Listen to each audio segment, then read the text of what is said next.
kids adjusting to the all right. I'm gonna get going after this. We're gonna save. All right. I'm gonna post it to my other group later, but for now, I want to keep going because we're already 3 minutes past where we're supposed to, and we have a lot to cover today. And I'm hoping to be able to whiz past through this really quick. I also want to make sure that if you're here, let me know. Put in a comment if there's anything that resonates with you that you want to say, hey, this was me. I understand what you're talking about. This is my experience. If this is not you, but you're like, hey, I know somebody who I've seen that happen to, maybe I can help them as a non-griever with their kids. Whatever it is, put it in here because this is to open up conversations because about normalizing grief. Grief as society do not do well with tolerating grief. We like to package it up in a tidy bow or messy bow or whatever, and throw it out with the trash, and I'm done with it. I am not grieving anymore. And unfortunately, that's not the case because they're still dead. And we live with that. This is not something that means you have to be mourning all the time. It doesn't necessarily mean that you're always, God, I'm the grieving widow. It doesn't mean that your friends don't want to talk about their dead spouse or their family member. Normalizing this conversation is very important. And this is why I'm coming back to do these lives. I do want to explain who I am. If you have not met me before, my name is Sarah Gallagher. I'm an 11-year-old widow and solo parent.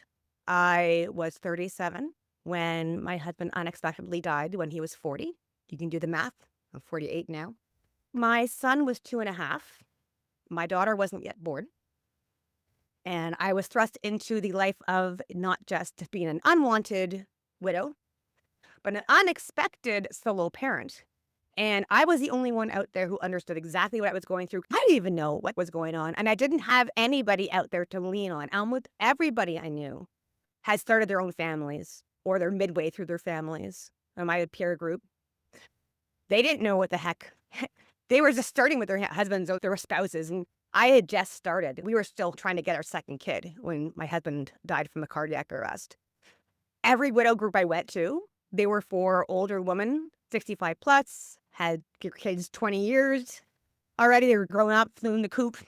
They didn't know how to relate to me. I didn't know how to relate to them. It wasn't until 4 years later that I realized I was not the only solo young widow in the world. I was not the only solo parent.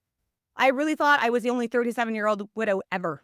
And at 4 years later, it took me to figure out who I was because my old identity died with him.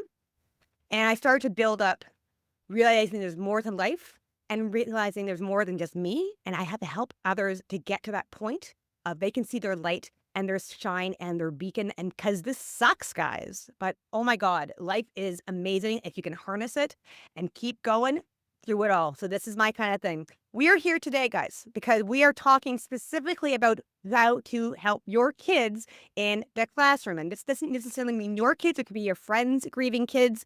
I don't know anybody who's grieving. I don't know any kids who are grieving. You know why? Because we don't talk about it. This is why our conversation has to start here. The more we talk about it, the more we realize there's people out there in just in our situations, which is because we don't want to talk about it. We have to start this. I want to recognize that if you're here, I appreciate you being here. I would love you to put in the comments that you are here alive. If you're here for the replay, put in you're here for the replay as well. I want to see you. I want to get back to you. I want to comment on your comments. I want to acknowledge all of the brave work that you guys are doing, not just for being here, but acknowledging that this is something that we have to talk about. If you are here as a mom, I want to honor that. If you're here as a father, I want to honor that. If you are here as a widow and a solo parent or a widower, I honor that 100% and thousands percent. We all know that in these situations, in life in general, as much as we try to control, as much as we try to make sure everything goes to plan, we also know it can't. And for us to be able to give ourselves the grace to expect the unexpected and be able to say, there's only so much that we can control and bring that bar down for ourselves. Because this is something we do constantly as we are women, as mothers, as widows, because now we're here, we are the ones to make sure everything's okay. That bar can seem to be pretty high. So I'm asking you to lower it for a second.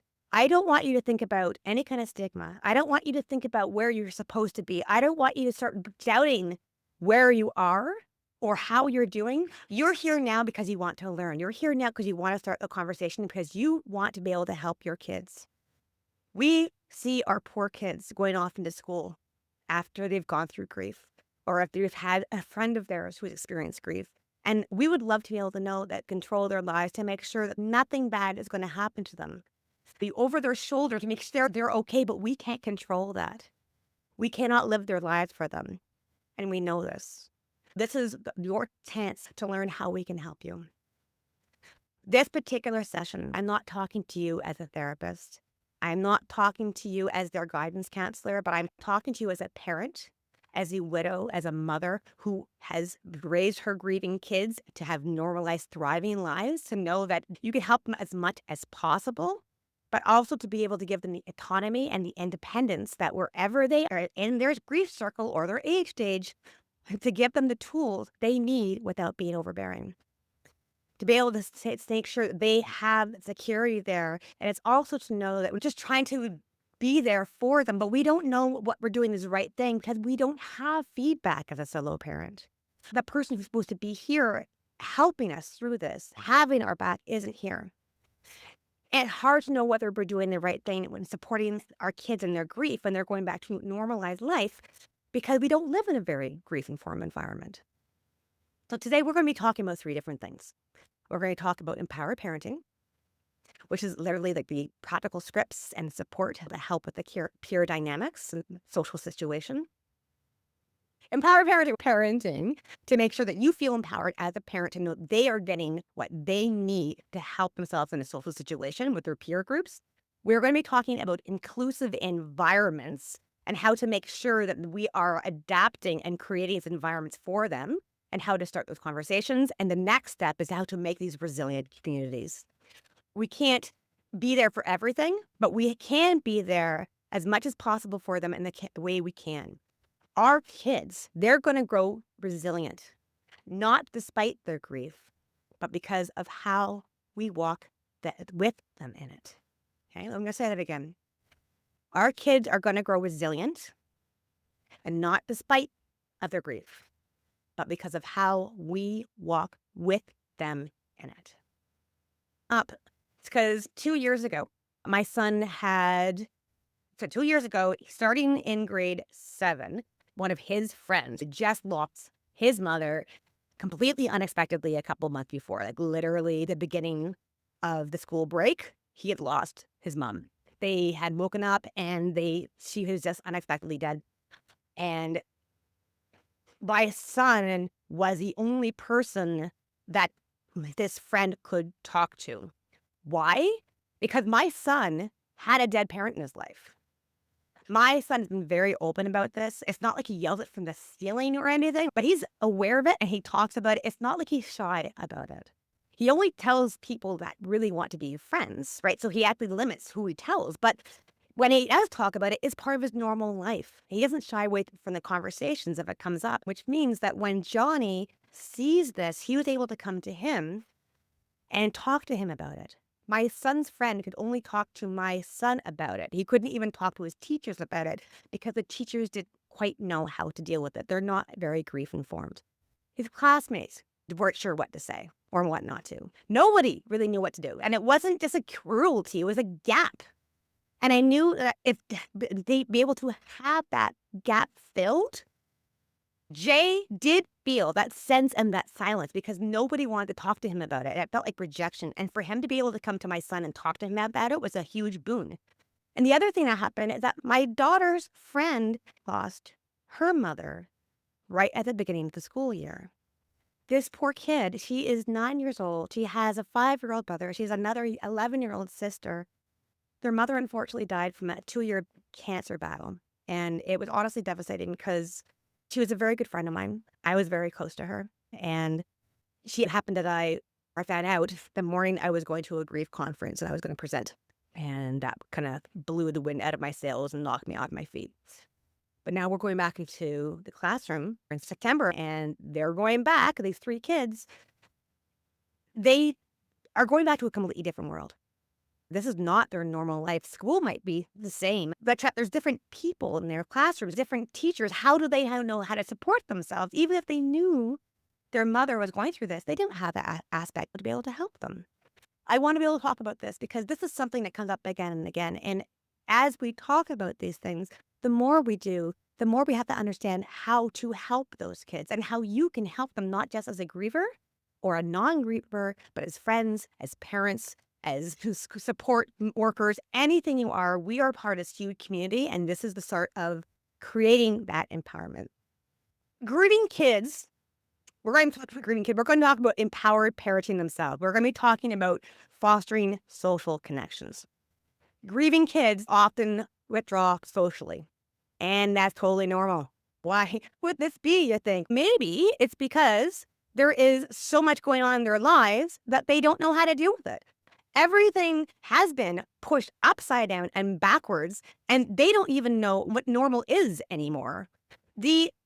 If you've gone through any kind of traumatic experience, the first thing that our bodies try to do is to make sure we are safe. How are they going to make sure we are safe? We isolate. We bring it down. We don't want to go out in a scary, huge world of a little rabbit and say, hey, come eat me. That is the scariest thing in the world. If you're a kid, you're already walking into an environment which you potentially might not know any of the adults there. If there are new teachers, you may not know any of the new kids. This kid is already trying to deal with these social changes to begin with. And this doesn't just happen for elementary school. This happens in middle school, high school, university. We are social creatures. We as parents, as older grievers, we're going through it. We don't know how to react. We don't want to be walking around with this big I'm a widow thing on our head. Our kids are exactly the same way. They're not going to be able to yell to the rappers what's going on. Our role is to help them gently re-enter on their own terms. Our role is to help them find the ways they can integrate themselves into society on their own terms with their empowerment. We don't want to take away that authority. I would love to be able to go in there and speak for them. I can't do that. You can't do that. What we can do is help them give scripts. My scripts is literally scripts, because this works for whether they're elementary. This works for whether they are high schoolers. Sit down, role play. If someone's going to come up to you and say, where's your dad? Well, how come your dad's not here dropping you off? Kids are curious. If they're younger elementary, they're not even saying, why is your dad dead? They're saying, where is your dad right now? Why isn't he here? If you're older, they might be asking, how are you going to answer that question of where my dad is and what's going on? How come I haven't met your dad? That's going to change depending on how your family wants to deal with it. Because everybody else's own grief cycle is different, because there is no milestones, and how your family deals with it differently. If you prepare this ahead of time, that gives kids that authority to be able to know what they are talking about. Even little things like, he isn't here anymore and I don't want to talk about it. Someone actually mentioned this in our widowed, we have a group. So I have a small group. It's called I have a free group, which is the Widowed Solo Parenting on Facebook. I have a membership group called Rise Like a Phoenix. We just had this conversation with them. One of the examples they gave is that when the kids were asking where the father was, they're like, oh, he's not here right now. And the kids were like, why would you even say that line? And she said, sometimes you don't have to tell them everything. You don't have to tell them every single little detail of what's going on. Dad isn't here right now. I don't want to talk about it.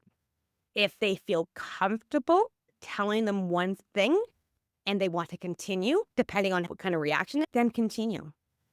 It's to be able to play different ideas, role play different ideas with them ahead of time. If they're older, so they can actually read it if need to, have it in the back of their head. That gives them feeling. It's almost like a test, right? You're getting used to it.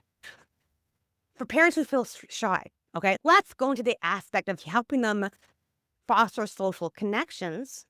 But what if you're a parent and you want to start embracing more social connections for your kid, because we want to make sure they have that? I'm an introvert. I am very shy. What I had to do was I had to start small. I started with one play date. I found the mothers of my kids' friends, and I would start conversations with them. It's a very neutral area for me as well. It's helped me understand what information I wanted to tell them, how much I could open up, how much I couldn't. One thing in common, which is play dates. I started at one-on-one play dates. We started park meetups. We started low pressure invites. I started doing things, joining the CTA. I actually got more involved to help broach that and see what opportunities there were out there for my kids. If they're older, to foster social connections, you can give teens a safe person agreement. Find a trusted teacher, coach, or even another friend, someone they feel comfortable with, that if something comes up and they need to talk to someone, they have that in place. They know who to turn to. In university, it could be things like identity anchor spots, the library corner, chapel, or a cafe to retreat when you're overwhelmed. Same idea of having a safe person, wherever that is, find those spaces and rehearsals ahead of time. So when you are in these big emotional moments, or if life is too much, to be able to know who you can turn to, what to say, and where you can go. Our kids don't need us to erase their grief. They need us to help them re-enter this world with the tools that fit their age and their story, and nobody understands that more than you do. It's not about forcing them to talk. You're not saying you have to tell people everything about you. You do not have to tell anything. You can tell them nothing. Just to know you can talk is sometimes just the allowance to feel that they don't have to feel forced anyway. It's about giving them the words to use when the moment comes. If you're watching, I'd love to know if you could drop in the comments what's worked for your child in making or rebuilding their friendships. Okay? Love to know. The second thing I'm going to be talking about, it's the creating inclusive environments. This means exclusion and it's bullying. Now, hang on. If at any point this becomes too much, go get a cup of cold water, hot coffee, or warm tea. This also comes up if you're talking to your kids and you want to make sure you are okay talking to them. Sit down with that, with it, even as a cup of hot or cold water. It makes a huge difference to bring you down onto it triggers a parasympathetic nerve to help regulate yourself going through this. Going back to inclusive environments, it's not always bullies. We think exclusion. We think bullies. We think kids and other peers bullying other people. Sometimes it's not bullies. Sometimes it's the system that excludes. How often can I tell you that my kids have come home because of a Father's Day or a Mother's Day project and just misses the mark completely? This is now my 11th year of dealing with this. I'm still having this problem. And my daughter came home last year on Father's Day with a card for her brother, which was nice. I understand where the teacher was going with this. My son is not a replacement for her father. And he might be a father figure, but if she was the only person doing that in that classroom, that's exclusion. Father's Day comes up like that. Mother's Day comes up.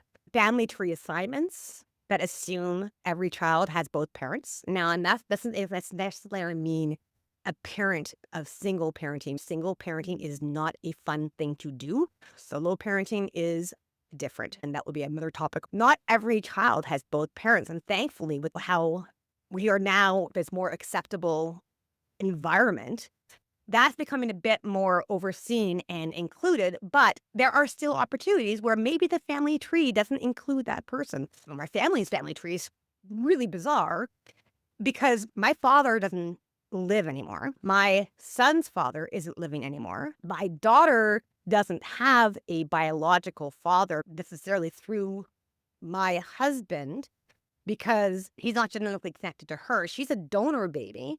But she's still connected through me and her brother, knowing that she would be here if it wasn't for the fact that my husband and me wanted her to be here. It's all messed up. Family tree assignments can be part of school assignments that expect both mom and dad to attend. Let's think about school assemblies, celebrations, father-daughter dances, or whatever that is. These are structural exclusion.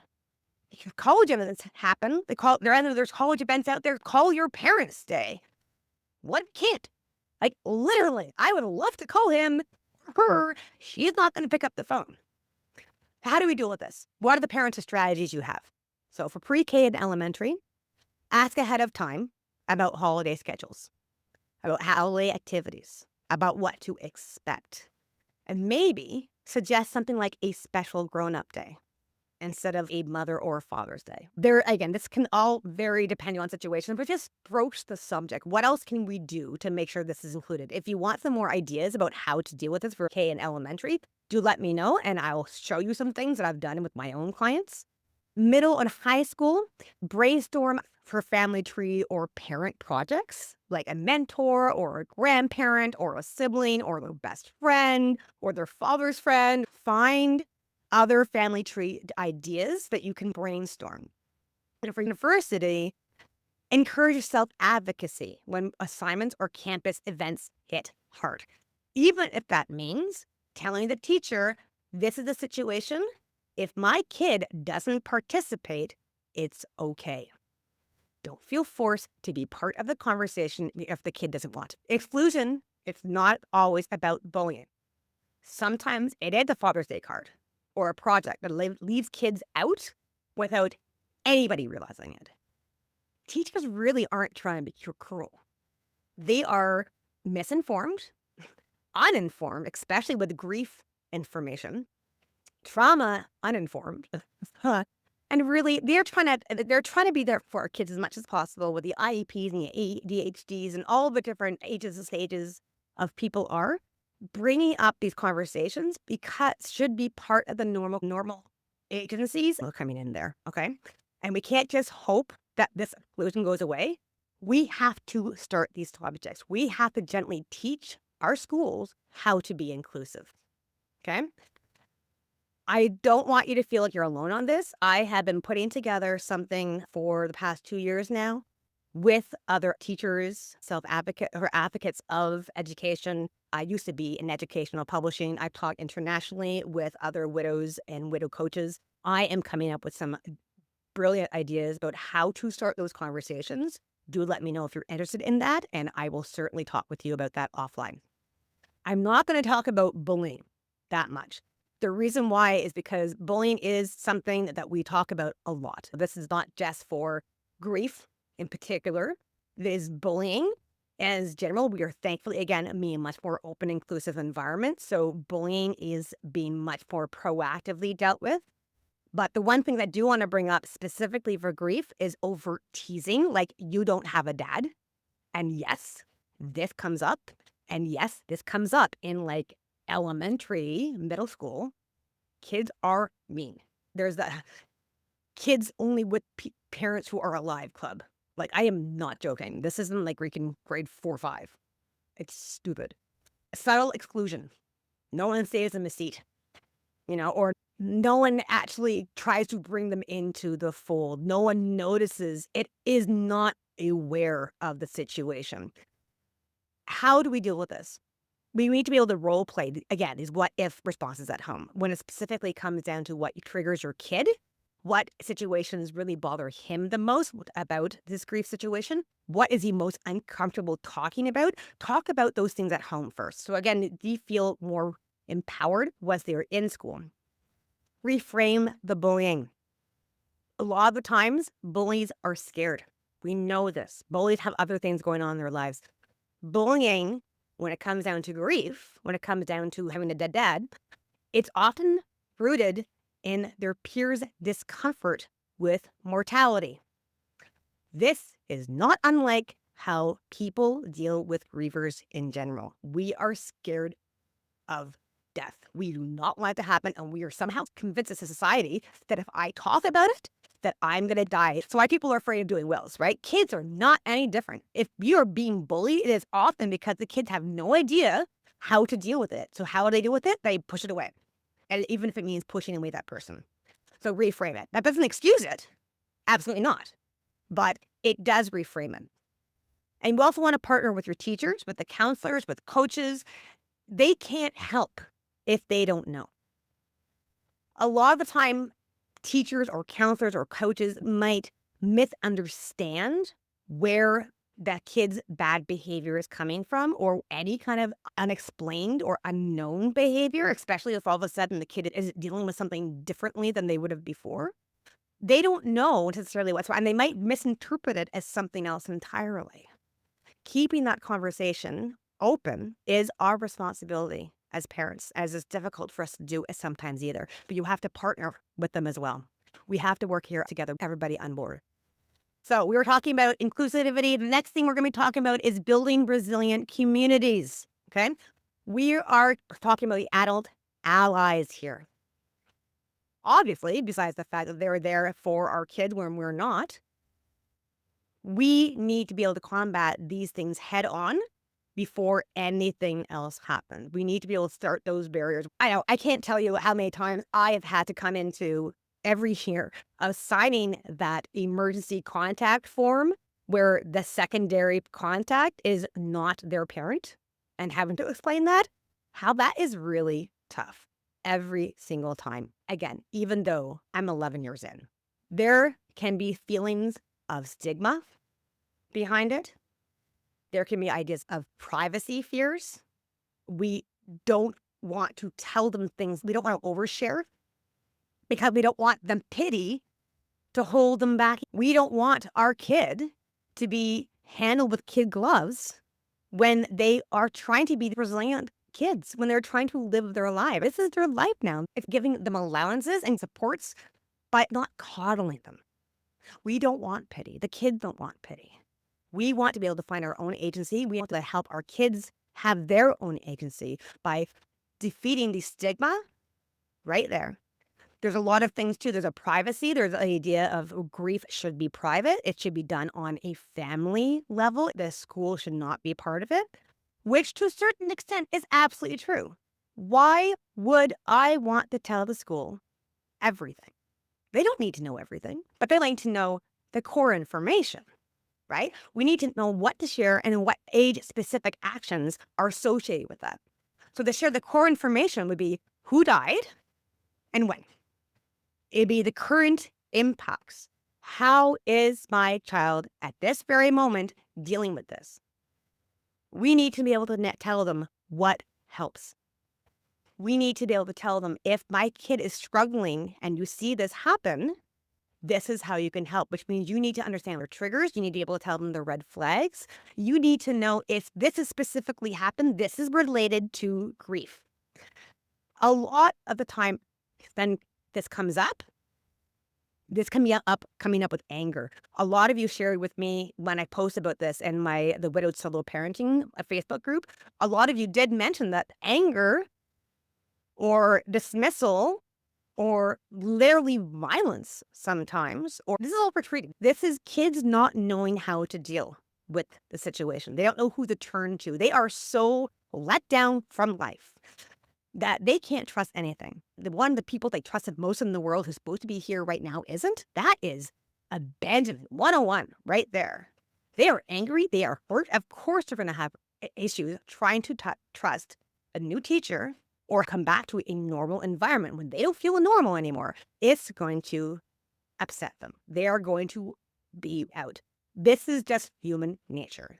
We will feel. And when it comes down to emotion, this comes down to any kind of grief or trauma-related incident. Once you go through the numb, once you go through this sadness and you're coming out of your hole, the first active feeling you will get is anger. This relates to kids as well. There are support plans you can put together. What to look for, you tell them your contact information, how to get together. Your support plan, who you can contact, or the accommodations you have. You have to keep that conversation going because your kid, as they grow, ages and stages, their brain is going to activate different ideas that they wouldn't have thought about younger. If their parent died when they were older, they might regress, which, as you don't even know this, having to understand not just what they are dealing with right now, but if something happens also in their life that triggers this, that's trauma upon trauma. Being aware and having constant communication, points of contact to help you support you, not to just support you, it helps support the kids. And this is a community effort. It takes a village, especially when it comes to grieving. When it comes down to age-specific actions, there's some ideas off of here. For the younger middle school, you can start this conversation by doing things like donating grief-aware books. Thankfully, there's a lot more out there than there used to be. I started working specifically for young widows with kids 6 years ago.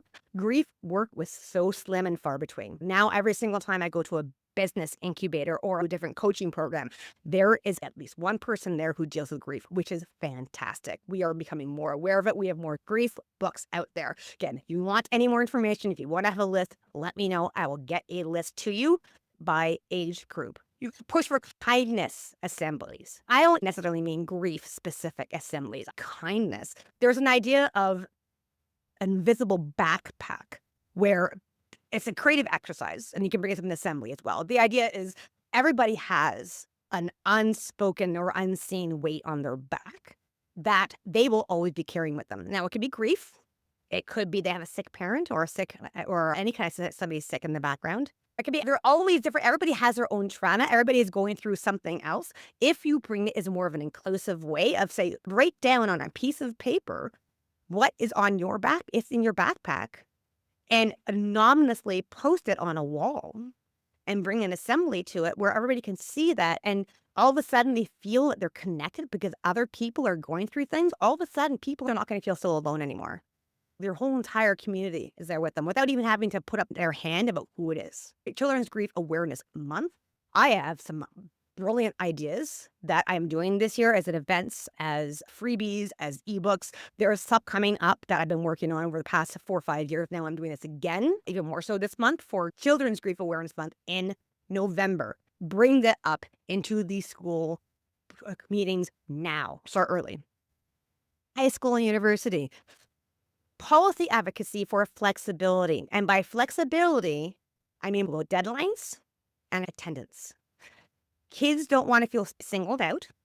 They want to be able to feel challenged, and they certainly need to be challenged. They don't need a blank get out of jail free card because they're grievers, but they do need some flexibility when it comes to major milestone dates. They have to have some kind of attendance thing. We had a policy, my own home policy. I always felt it necessary to tell the school about it if they pushed back and asked about this. But what we had going for my kid, we used all last year, or most of last year, is that he was allowed to have one mental health day a month.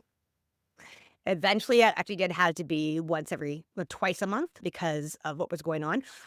There are other situations which I don't need to get into, but definitely grief was part of that because that does have a trickle-down effect to other things. This is what to expect if your kid isn't going to be there.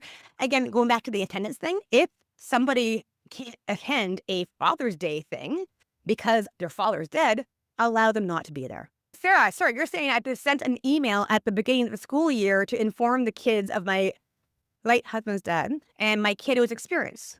My late husband was a teacher, so I know how hard their job is. That was fantastic. I'd love to know exactly what kind of reaction I got from that. That is a very good point. At the beginning of the school year, and it's a little late for this school year-wise, but do it anyway. Sit down with the teacher. Right now, my kids are going through their IEP assessments or re-evaluations next week. It is a perfect time for me to sit down with the teacher to say, listen, this is the situation. You have to be aware of this.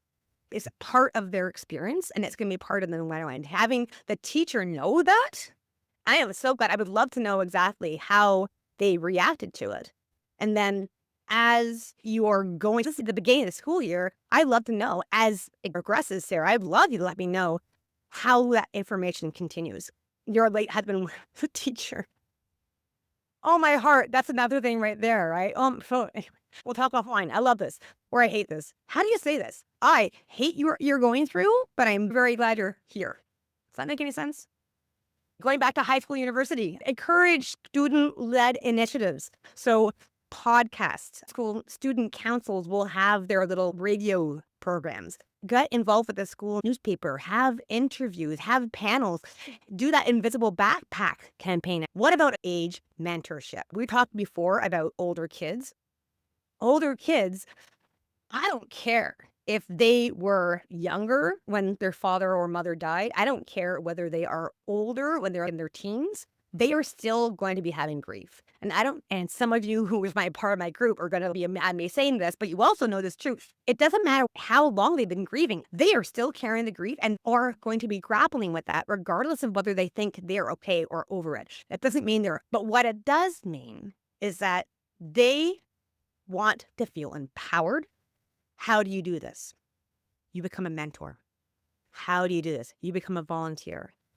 If you can get some cross-age mentorships going, where a college with a high school younger, use that. Get them involved.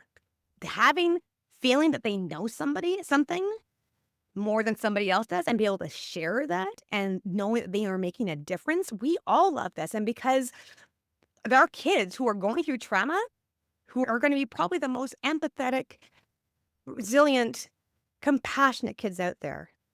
If they can feel it, they have an authority to be able to mentorship, totally do it. If there's a Big Brothers Big Sisters initiative that both my kids are a part of, they have just started, and a kid now in high school, I just found out about this. They're already doing this. And it's not about dead parents. It's not about grieving. It's about trying to help them get used to that next stage in life. Use that same idea, and maybe even use that for volunteer hours. And as you said, Sarah, the micro template. Let's talk about that micro template for an email, what you can use to give your kids, to the teachers, okay? I am sharing context so we can partner well. My child blank lost their blank in blank. You don't even have to tell them how it happened. That's none of their business. They just need to know who, when, and who it affects.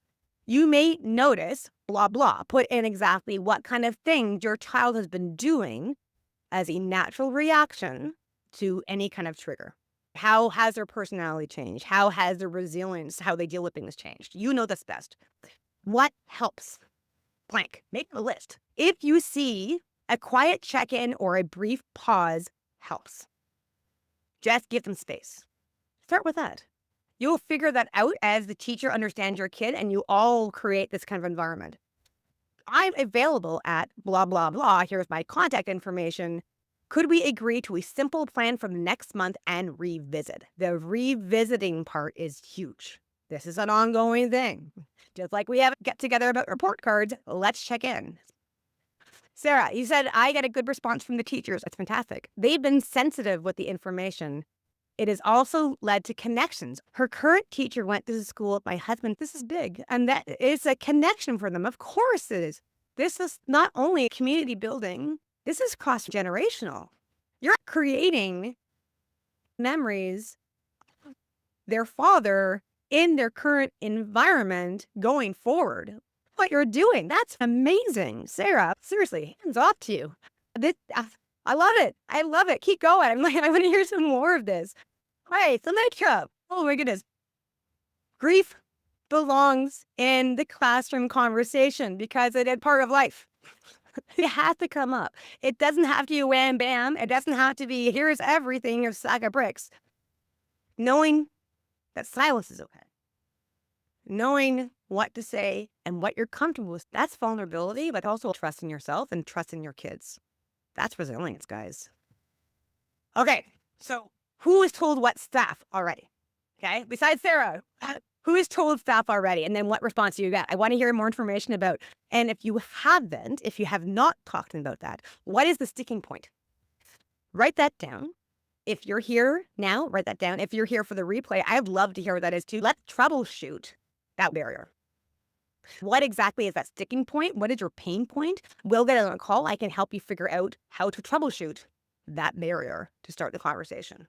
And geez, man, if you want to sit down with me and we can talk about what is working with you and brainstorm more ideas, let's do this.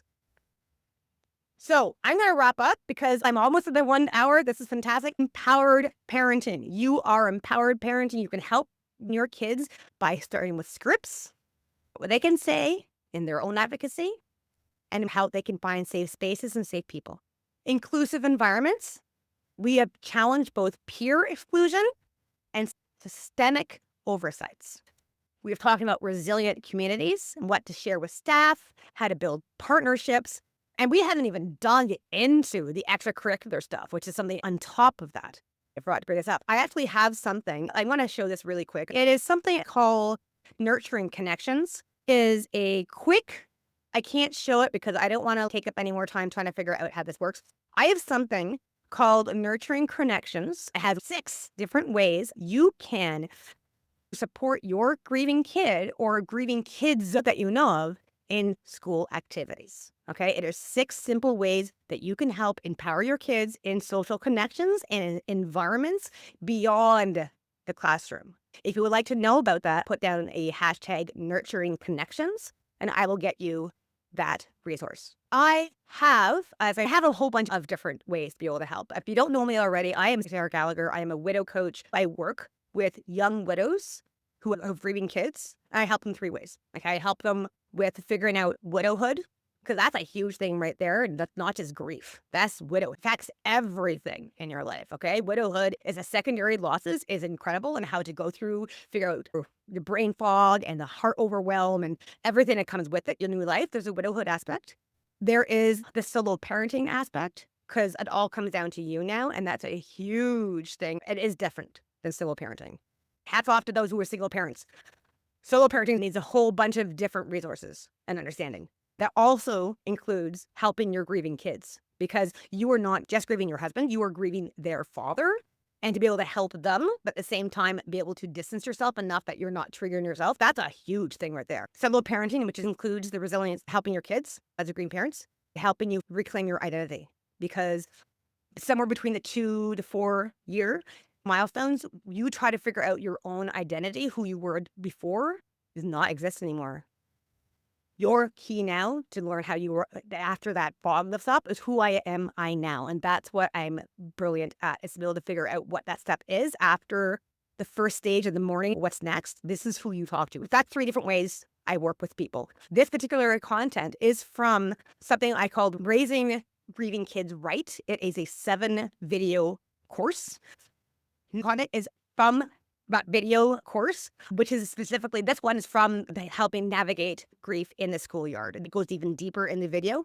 And it also, in that video series, it's also about raising kids, resilient kids. It's about how to help them find father figures. There's also about how to help when your kid is too angry to ask for help.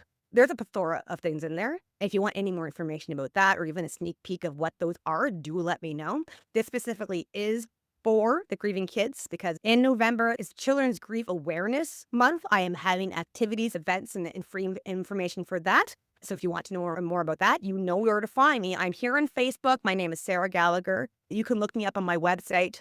I'm at thedaysareful.com because that's what life is. I am going through a website refresh, so it looks a little clunky and I apologize. You can also find me through the Widowed Solo Parenting Facebook group. Come and join. If you are a widowed solo parent, if you are not a widowed solo parent and you want to be able to help somebody who's grieving, talk to me as well. I have a separate group from that, which I'm just starting up. There's tons of stuff going on. So lots to come back with. Let me know what you got from that. DM me privately if you want to talk about anything. Put comments here about what resonated. Put down hashtag nurturing connections if you want to get that resource. And honestly, if take away anything from this, know that you are doing what you can to help your grieving kid in the classroom, outside the classroom, in home. And you know what you're doing, even if you don't know what you're doing, because whoever wrote a manual for this, I have tons of stuff, but really your grief journey and your kids' grief journey. And we are here to help you every step of the way. You're not alone. All right, everybody.